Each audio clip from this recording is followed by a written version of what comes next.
Hello, everyone, and welcome to another episode of Startup Chat. I'm Afshin Deuce. I am Mo. Hi, Mo. Hello. So, Mo, I know what I want to talk about today. I want your opinion about this. Okay.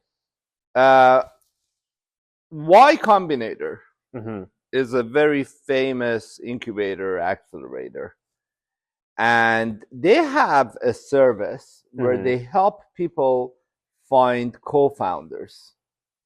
And I was always wondering, how could you just like throw a stone and like say, hey, I'm looking for a co-founder, somebody come and be like, there's got to be some criteria that would match two people together, because this is almost like marriage. More than marriage. More than it's marriage. Business as well. Yeah. Exactly. You're spending lots of time with a person. You have to have the same goal, the same vision, the same work ethics.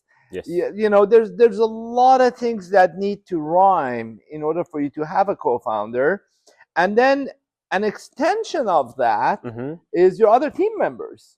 Exactly. So, in your opinion, what is the best way to match somebody up with a co-founder? Such a nice question. I haven't checked Y Combinator service and don't know how exactly it works. Okay. But I think based on every startup, we should look at what the core team should be look like. Okay. Maybe you are working in medicine. Yeah. So you should looking for someone. You know the product, how to develop a software, but you need a co-founder who is active in medicine and stuff like this. But I think generally, when we are looking for a co-founder, first we should know the core of the business, the core of the startup, and evaluate ourselves to know what skill set do I have, and what skill set do this startup need to get success. Perfect. So what I'm getting from you is look at the inventory of the skill sets required for a startup to succeed. And because at the start, it's going to be difficult hiring people at market rate, make sure the co-founders have complementary skills so they can cover at least a big portion of what's required to be done. Exactly. Okay. Yes. That makes perfect sense. Anything else you look at? Oh, the chemistry. Maybe you meet thousands of people. Yeah. But you cannot find the chemistry between you and the other partner.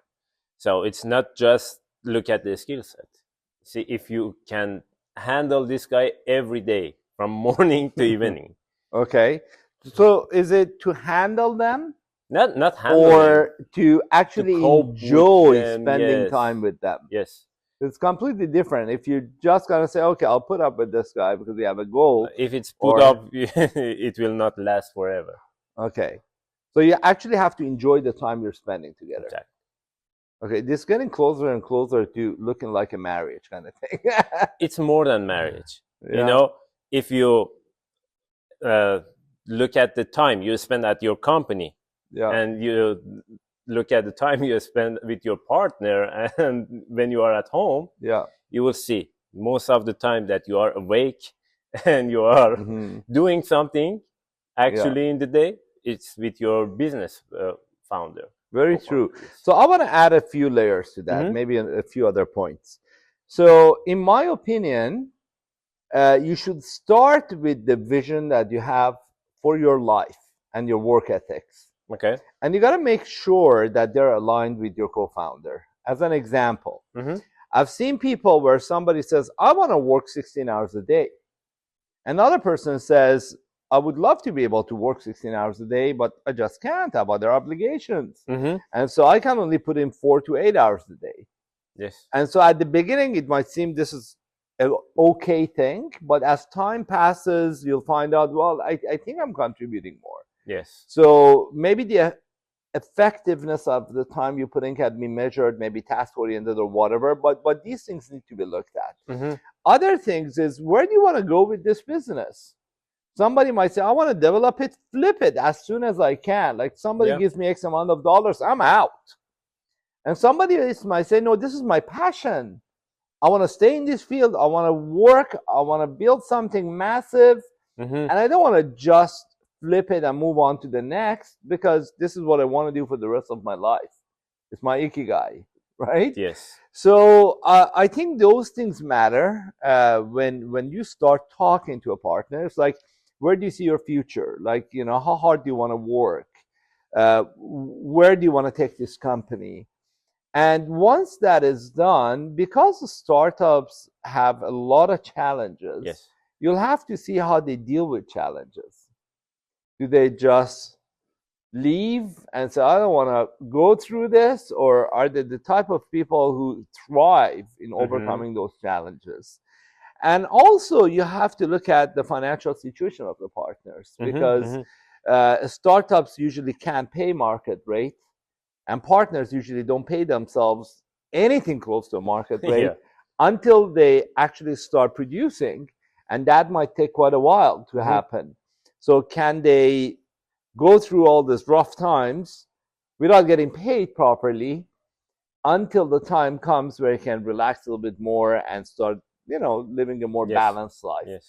So a big part of it is resources, vision, and how much skin do you want to put in the game, and what's your work-life balance expectations when you start this. And then the complementary skills, of course, as you said, because you don't want to be both of you good at the same thing, Yes. and then you're missing another part which you need to fill, right? So those are all great ideas, I think, but let's extend it a little bit. Sure. Let's take it from a co-founder right now into those original team members who want to join. Can I ask you a question before you move forward? Of course. So, imagine that you are going to find another co-founder for your business. Okay. I haven't been dating for years, Yeah. days. Yeah. Okay, but they say if you want to date, it's better to go grocery together. Yeah. And talk to each other. Both you can find what's your style, how do you pick different things, how you decide about things. Yeah. And it's also a date. You are doing something and it's a date. Yeah.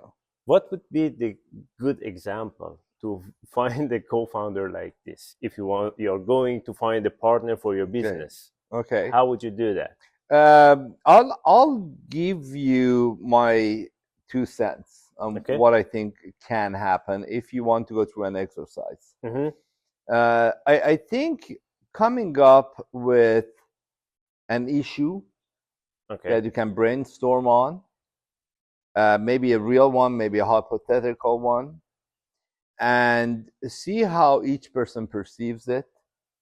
Another way is to take a small short trip with them. Say, hey, let's go to some kind of a seminar or a trade show. Yes. And business trip. Yeah, exactly, a business trip for maybe a day or two. Okay. And spend some time with them. Look at how they perceive things, how they connect with other people, how much tolerance they have for diversity, inclusivity, and all that. Yes. And how well they promote it, like everything that's important to you, right? Yes. So you can gauge all those little things that are important to you once you're exposed to them. And there's nothing better than traveling with someone to find out, like, how do they act when they're tired? Yeah.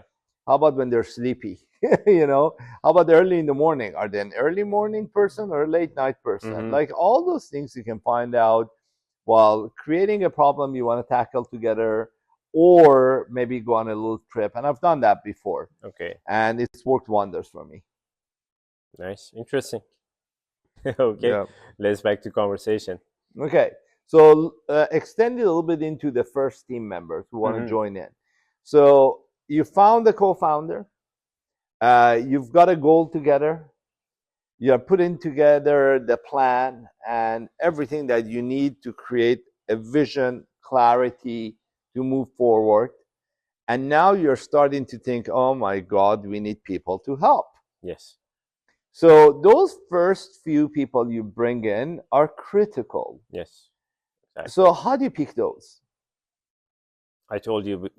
I think we have talked about it about when we were talking about how to complete your team. We had another episode, I believe. But for me,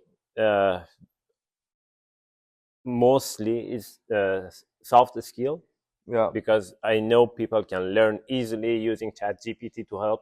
They should have the foundation, Yeah.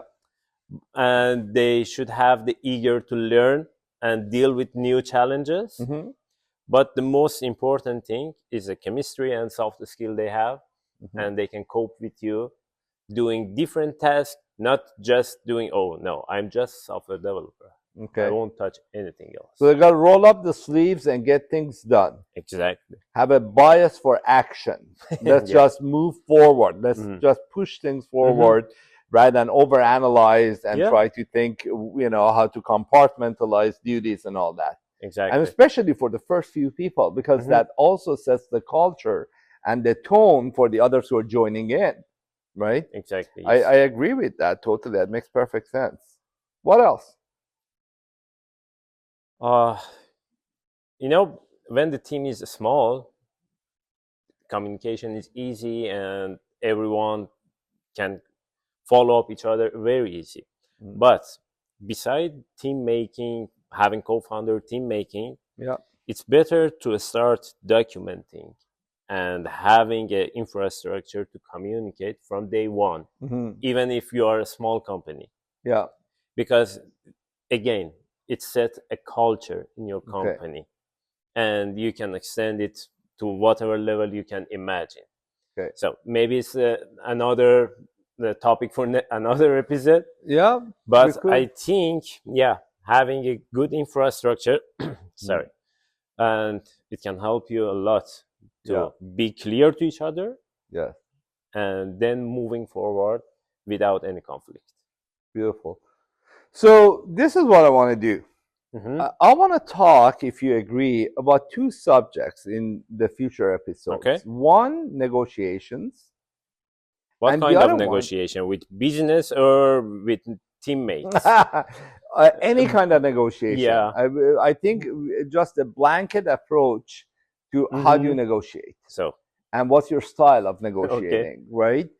And so we can dig a little bit deep into what are the elements in negotiation and how do you go about creating win-win situations, if that's even possible, because some people believe it's not, yes. but some people believe it is possible. And I also want to talk about sales. Oh, yeah. Because you have a product, you want to sell it. How do you put together a sales package? How do you bring in a salesperson? How do you train that person? How do you compensate them? Yes. And how do you make sure that you have a proper sales cycle that's articulated to a degree where you can plug in a salesperson and have them go sell the product?